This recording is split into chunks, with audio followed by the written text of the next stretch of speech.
مثل میگوید تن او را مدتی ساکت نگه میکرد. از تماشایش نمیشد سیر، مثل اینکه سالها گم گشته فرزندی از سفر برگشته و دیدار مادر بود.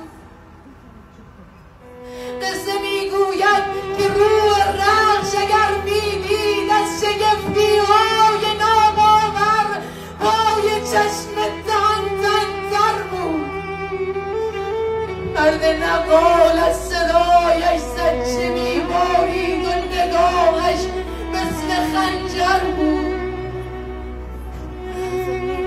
یال رخش در دستش،